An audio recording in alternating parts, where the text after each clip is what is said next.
travel companion. 702 Summer. Let's walk the talk. This is the Clement Manyathela Show. My name is Kgomotso Modise. I'm in for Clem this morning, 10:35 on 702. And we've just had a conversation on the Venezuela-U.S. situation. In fact, I'm watching CNN rather closely, and it seems Delcy Rodriguez, the vice president there in Venezuela, had been giving an address. We are expecting both Maduro and his wife to appear in a New York court on those drug-related charges. And it will be established, of course, whether that court has jurisdiction. There's so much, around this conversation. And I think it also just speaks to what one country can do. I mean, this was clear. It was an invasion. It really was. And I don't think that the fact that, Trump alleges that, Maduro has these crimes, particularly around drugs and firearms, is reason enough for him to do that and to just, swoop in and kidnap.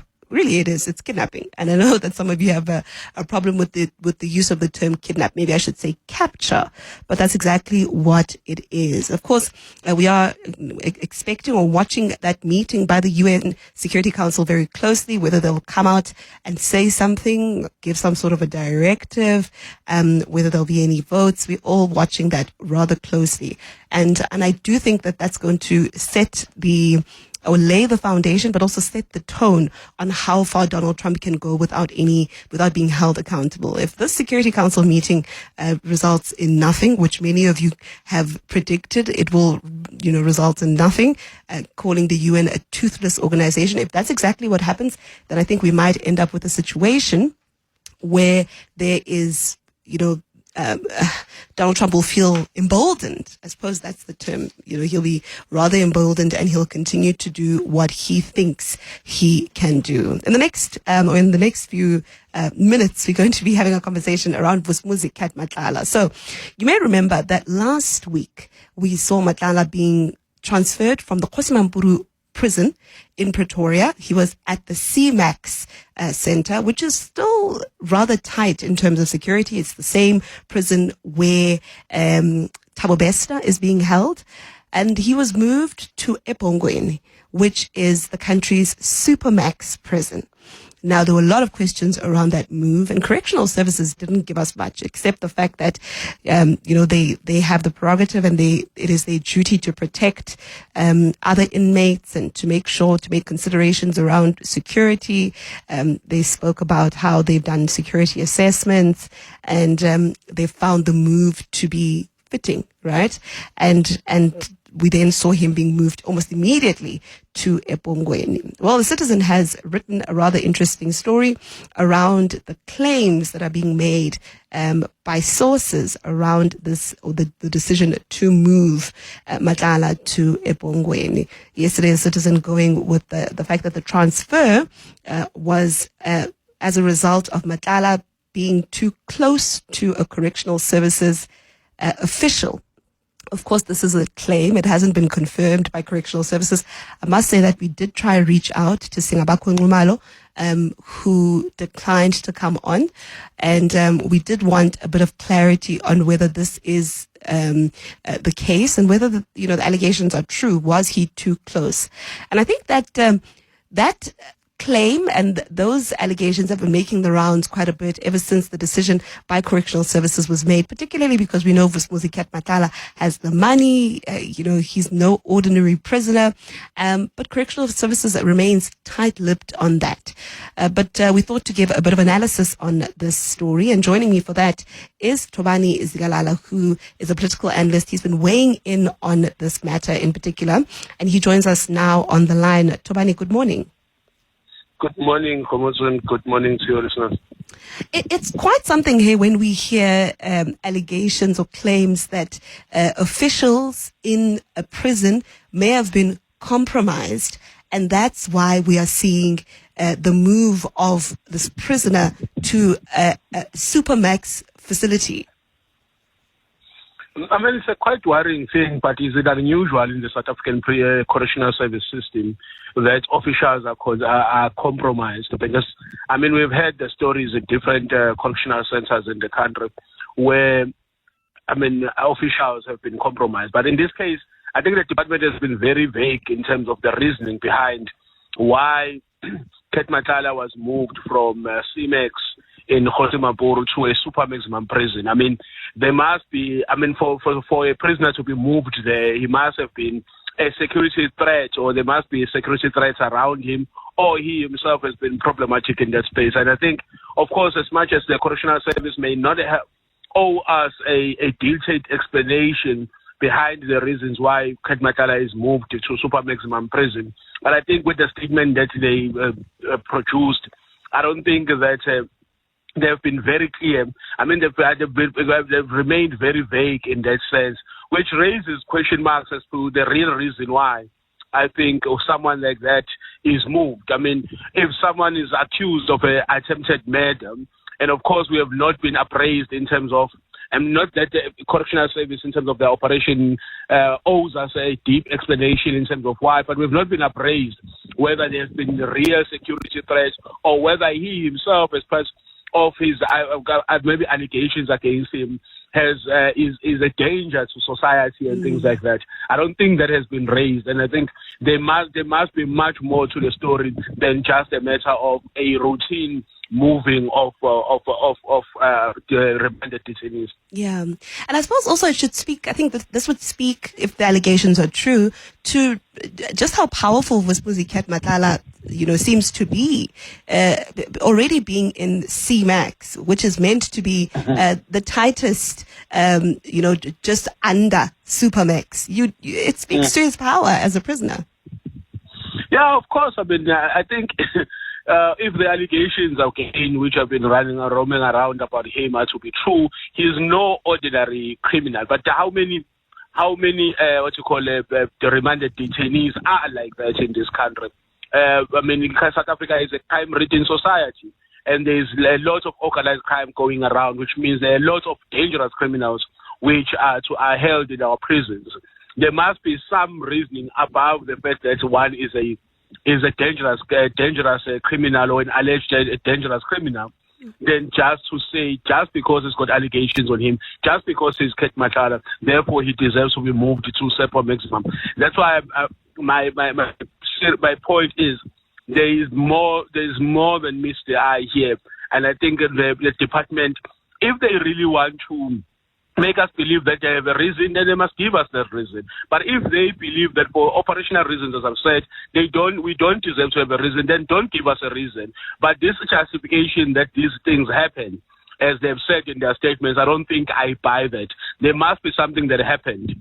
Whether the security of the prisoner was compromised at CMAX and therefore he was moved, or the management of correctional services, the officials, have been compromised by Cat Matlala, therefore they need to be moved to a much more secure prison where he has got less contacts with prison officials.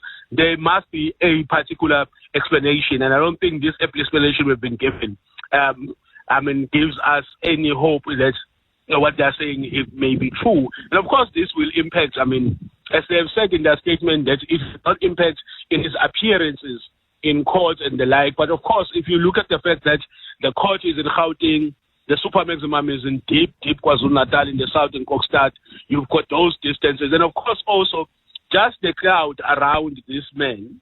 And of course remember that we still have the Madlanga Commission where his main name is still going to be mentioned, and a lot of things. I think it already gives us some sort of view about who he is if he's going to be moved to the super maximum while still being a remanded detainee. Yeah, we're speaking about the decision to move Vusmuzi Cat Matlala, particularly from that development that we saw yesterday. The Citizen running the story about claims and allegations that he may have had a questionable relationship with some correctional services officials, and that may have informed the decision to move him. But I'm taking your calls. Do you believe that Vusmuzi Cat Matlala had tried to pay his way through at the CMAX facility at Mampuru? Do you think that he had compromised or had what should I say? Had tried to wiggle his way through the prison system with his money?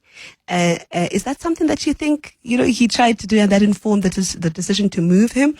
Get in touch with us. I'm taking your calls on 011-883-0702. And I'm taking your WhatsApps on 072-702-1702. I suppose, Thobani, I've been thinking and trying to rationalize the decision to move Matlala.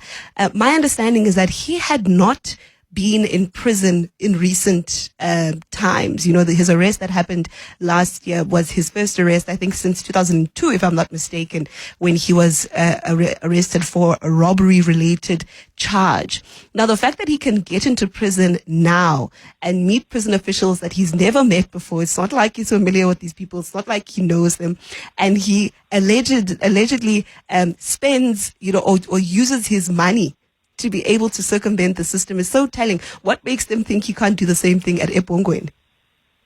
I think what they would, if we understand what the superminimum ePhongweni is set up like, 23 hours without the sun, without seeing anyone, and of course there's no real contact between correctional services staff and the detainees. And this is what we have been told, and of course with the interviews we have seen of detainees or prisoner or offenders that have been held at the ePhongweni Correctional Services Center, it tells us that if really there's been a compromise, as I said, one either of his own safety or of the management of his detainment, I think, of course, then that will justify why you take him to a correctional center where it will be very difficult for him to have personal contact with the staff.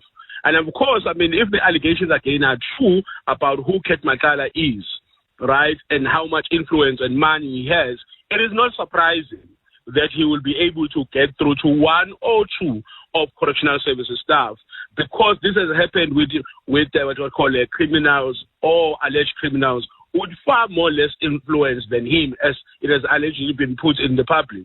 So that, for me, in terms of his ability to compromise or to find correctional services staff that are going to be inside, is not surprising. But the big question for me is that the reason why he was moved? And if that's the reason, then the correctional services department must put us at ease in terms of what are they going to do with those officials who have been compromised and who may have been assisting Cat Matlala in one way or another to make his prison stay much more better. And I think for me, that's that. That's why I'm saying they must bring us into confidence. You can't take such a big decision, make it. Of course, now you've issued a statement. You have not made it public because a decision that was taken long time ago at the mid of December, if I'm not mistaken.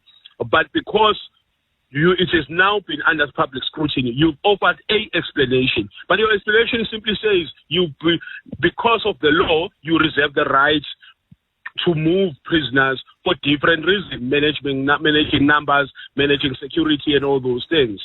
But what is the reason that you have used to justify moving Cat Matlala? That's what we want to know. We don't want to know whether it is legal for you to move it. Of course, you have got the constitutional and legal responsibility to manage corrections in the country. The big problem here is, what is this one reason? From all the reasons that can be provided in the law, what is the one reason that has made you remove this one detainee? And that, for me, has not come out. And for me, when it doesn't come out, it tells me that there's much more than meets the eye in terms of the decision to move Cat Matlala to ePhongweni. Whether it is a correct decision or not, it is a decision that can be made by those who are well vested in the law. For me, it is the optics of it. It is a matter of how does it look. It looks like there's something being covered up. It looks like there's much more that has happened than just a mere Correctional Services Department taking decisions that are permitted in the law.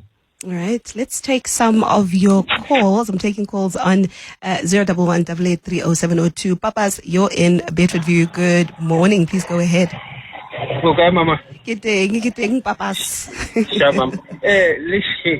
Listen, about for the corners, Cat Matlala, move from that side in the KZN. Yeah. This thing, if people validate, Mokona to mention or this guy so nyatla khaufi at that side. Ba kgona ka dira investigation. And then that prison that side is only from if over the visitor, we have to go to do affidavit. Police station here affidavit you kgona visit. And then after that person visited maybe Cat Matlala. Also that when I investigate about what's the population, what's the related according for the, and I want a signal from that side. If we are somewhere clip at home, it's really issue. The day I brief a conference, the Amatanga Commissioner. Yes. And the guy must move to the President Kauful and go guy take over from investigate. Well, I mean, if we're being fair, he's still in the correctional services system, so he wouldn't necessarily be at the hands, some kwanazi for him to do anything with him. He's still a prisoner, and it's correctional services that will have to account for him. But I do think, what you're raising there, Papas, about just how tight the security there is very telling. And I think that's why there's this speculation and claims about what he could have been doing at CMAX in Mampuru, which is already a very, very secure prison. Yeah, it's a secure prison, but what about Mampuru phone? Yeah. Remember one thing that they avoid or avail something in the cell. And the people are mailing this other one or about Mampuru.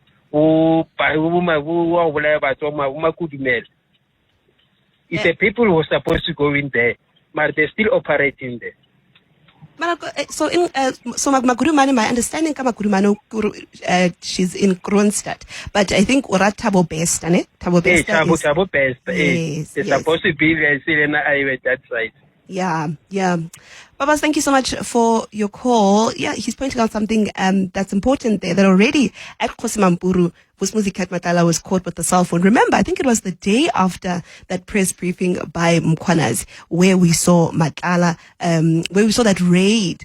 And we then later learned during the Mandlanga Commission and the ad hoc committee that he was found with a cell phone. And one of the reasons why there was that raid was because they understood that Matlala had a cell phone. In fact, the information that was used, some of the intel that police had when it came for the bail application and them opposing his bail application, they used some of the information that was found on those cell phones. It was that cell phone, the handset. We've heard the calls that he was making to the outside world while he was inside. So yes, I hear you, Papas. I do think that Kgosi Mampuru may have been a little, shaky or questionable. And I think that's very, very concerning. And it's telling about the policing system. Not the policing, but the correctional services system in the country. I really wish that Singabako Ngumalo had agreed to come onto the show and shed light. But unfortunately, he has said he cannot. Let's take some voice notes. Good morning, Kgomotso, and your guests. I suggest correctional services doesn't owe us any explanation. And I take it from the cue when one of my uncles was imprisoned. He was taken from what they call Sun City, which is Joburg, to Leeuwkop, which is somewhere in the west of Joburg, Randburg, or Fourways, somewhere there. However, I must hasten to say that Cat Matlala is no ordinary prisoner. Cell phones came in his cell and there was no accountability. So there may be more things that the prison employees are compromising the system. Hence the move away from the notorious kind of prison, which is Kgosi Mampuru. Thanks for a great show. It's Musa in Pretoria. Thank you for that, Musa, and thank you for sharing your knowledge on the system and how it works. Yeah, I do think that correctional services would have to, consider and take into account a number of factors before they communicate on this. It would have been lovely, though, for us to hear a bit more, particularly because, as you correctly say, that Kgomotso Cat Matlala is no ordinary prisoner. I mean, we're speaking, his cases a few weeks ago were centralized to the Johannesburg High Court, and this is multiple attempted murder cases. And a number of other charges as well. So I do think that just on the basis and on the, around the fact that we know that he is a very, he's a peculiar type of prisoner, it would be nice to know what's actually going on. Someone else here saying, good morning, Kgomotso. Regarding Kgomotso Matlala being moved to Supermax prison, I interpret the action from Correctional Services Department as having turned Matlala a political football. I will not be surprised if one day we hear the news that he's dead, since he told South Africans how weekday operates, and that's okay. It hasn't been signed out. Thank you for that voice note. I suppose, Thobani, I think now we are all considering really this move in the political context. The fact that he's linked and has made allegations and has spoken about so many politically powerful people. His move to Kokstad can never be seen in isolation. In fact, his move anywhere cannot be divorced from the politics, can it? Of course, I mean, I want to agree with Musa a bit, where she says we are not owed an explanation. That if the explanation was not given, I would have said it's fine. They don't owe us an explanation. But when they are probed, they give an explanation, and the explanation they are giving raises more questions than give us answers. They could have said they don't owe us an explanation, and we could have taken it from there. And of course, I agree also with you that the political implications, that's the word, right? The political connections and live wires around Cat Matlala, and the fact that Cat Matlala is not just facing criminal charges, but is the subject of an inquiry that has been established by the president, headed by Madlanga. He's a subject of the ad hoc committee in Parliament. He's not, in that sense, in as far as him being an ordinary prisoner, I don't think he is. I think, of course, there is much more interest on him than just any other alleged criminal held in the prisons of this country. We are interested in him because not only is he alleged to have committed crimes, but there are crimes and infiltration that is accused of, which has allegedly destabilized the criminal justice system, in particular the Gauteng. So you will get why we are interested in him, and you'll get why we are interested in why he's moved from a CMAX prison to a Supermax prison. Remember, the justification when he was moved from ordinary cells to CMAX was that he was found with a cell phone. But how many people have been found with cell phones in our prisons and have not been moved to a maximum security prison or maximum security cells? There's many, because if you've been in the prisons of this country, cell phones are everywhere, but those people, cell phones are found and they are still kept there. But he was moved to CMAX because of a cell phone, allegedly. That's what we were told. Now he's moved to Supermax. Now there's no explanation. When we were given an explanation that the reason why he's at CMAX is because he was found with a cell phone. But when he goes to Supermax, no, because of management of crowds, of management of security, we move people. But last time you gave us an explanation. And I think for me, that's the problem that we are having, that in this country, we've got people who want to talk when it pleases them, right? And then when it doesn't please them, they will hide behind protocol and the law. Unfortunately, we can't allow that any longer. Yeah. People either have to talk or not talk, but you can't give explanations in a way that, I mean, whatever you want to give at the time, whatever makes you happy, you talk when you are happy. When you are not happy, you don't talk. When you were telling us about him being found with a cell phone, you didn't need to tell us that. It was an operation of the corrections department. You should have simply moved him to CMAX and told us the same thing you're telling us. It is security problems. But no, you didn't. Now you move him to Supermax and then you don't tell us why. Yeah. And this is a person who we need so much information from him, one in court, but also because the Matlala Commission may need him. So we need to know whether where you are moving him, what's the reason for it, whether he'll be safe, and whether you are going to bring him to the Matlala Commission should the Matlala Commission need him. All right, Thobani Zikalala, thank you so much for your time. I appreciate your insights. He's a political analyst. Look, I can't help but think the reason that's moved him or had him moved to that prison at Bongweni, could it have something to do with the Matlala Commission of Inquiry? Could it have something to do with what's been revealed at the ad hoc committee, or is it merely just him being moved because of something that he's done? I suppose we're left to speculate, and we can only wait, I suppose. And maybe at some point, as things have happened over the last few months, it will be unraveled and revealed in due